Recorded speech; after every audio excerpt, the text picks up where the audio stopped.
Hello बच्चों, आज हमारा टॉपिक है रिफ्रैक्शन ऑफ लाइट। ठीक है, रिफ्रैक्शन क्या होता है?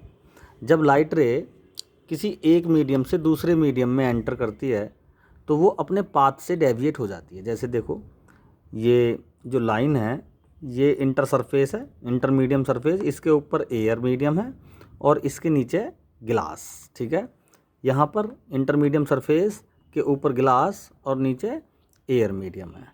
ठीक है, तो जब लाइट रे एक मीडियम से यानी एयर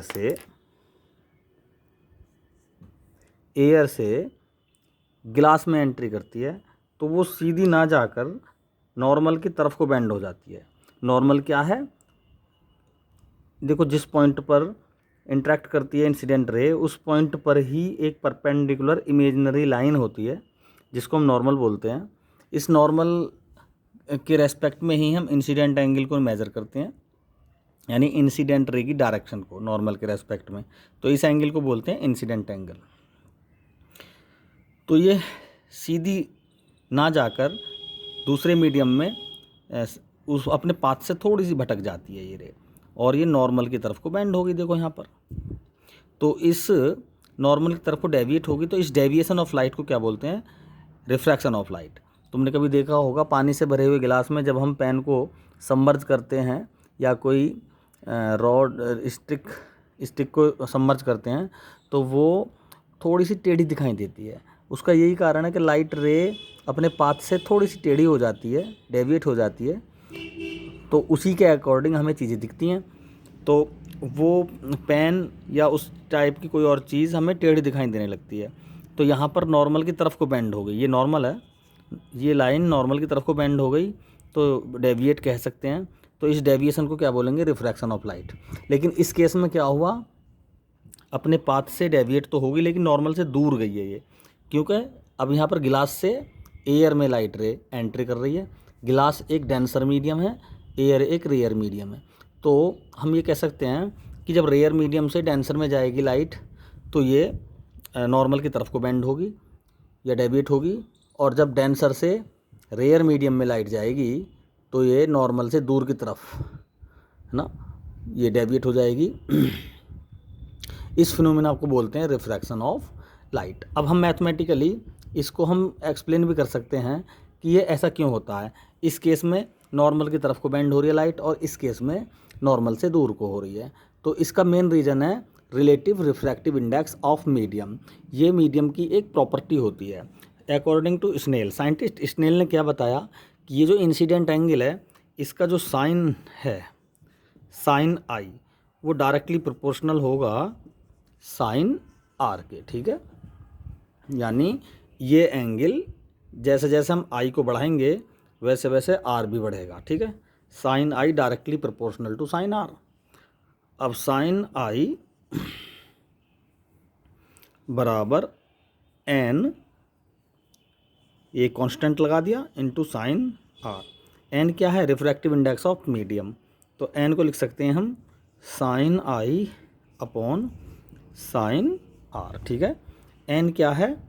1 and 2। अगर ये फर्स्ट मीडियम है और ये सेकंड तो हम लिख सकते हैं इसको 1 and 2 या n2 अपॉन n1 साइन आई upon sine r, n2 upon n1 यानी फर्स्ट के रेस्पेक्ट में सेकंड का रिफ्रैक्टिव इंडेक्स।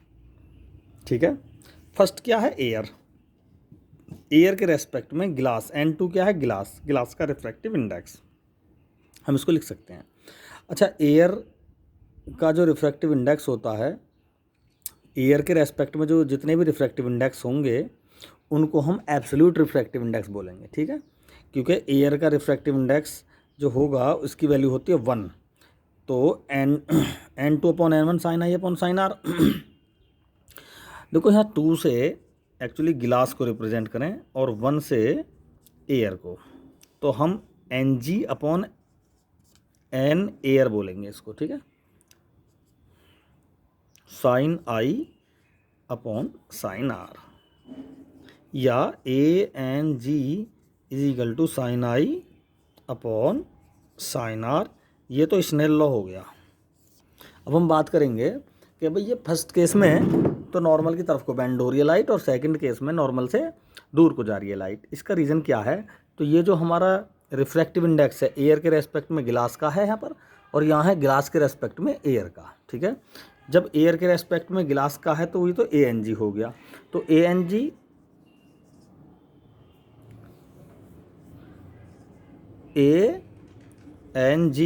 इसको लिख सकते हैं हम NG/N एयर। तो NG जो होता है उसकी वैल्यू होती है 1.5 और एयर की होती है 1, तो क्या हो गया ये 1.5। तो ANG की वैल्यू क्या होगी यहाँ पर 1.5, तो ANG ये ग्रेटर देन 1 हो गया। ठीक है, रिलेटिव रिफ्रैक्टिव इंडेक्स एयर के रेस्पेक्ट में गिलास का रिफ्रैक्टिव इंडेक्स 1 से अधिक हो गया। अगर रिलेटिव रिफ्रैक्टिव इंडेक्स 1 से अधिक है तो ये नॉर्मल की तरफ बेंड होगी। अब इस केस में देखेंगे ज़रा, ये G गिलास के रेस्पेक्ट में एयर यानी GNA, इसको लिख सकेंगे हम NA/NG। NA क्या है 1 और NG क्या है 1.5। तो GNA क्या आ गया? GNA आ गया 0.6, जो कि लेस देन 1 है। क्या है ये? Less then.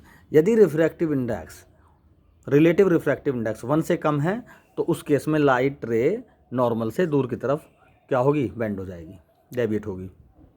ठीक है, तो रिफ्रैक्टिव इंडेक्स समझ गए। तो इसमें सबसे मेन जो इम्पोर्टेंट जो पॉइंट है वो है रिफ्रैक्टिव इंडेक्स का।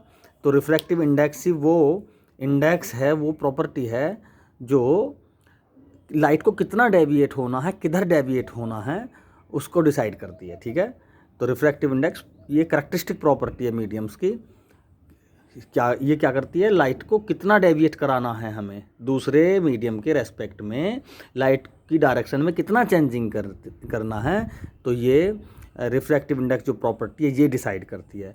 अगर रिलेटिव रिफ्रैक्टिव इंडेक्स 1 से कम है तो लाइट नॉर्मल से दूर की तरफ भागेगी इसकी तरह, और अगर रिलेटिव रिफ्रैक्टिव इंडेक्स 1 से अधिक है जैसे इसमें है तो ये नॉर्मल की तरफ को बेंड होगी। ठीक है, तो ये है हमारा रिफ्रैक्शन ऑफ लाइट। ठीक, थैंक यू।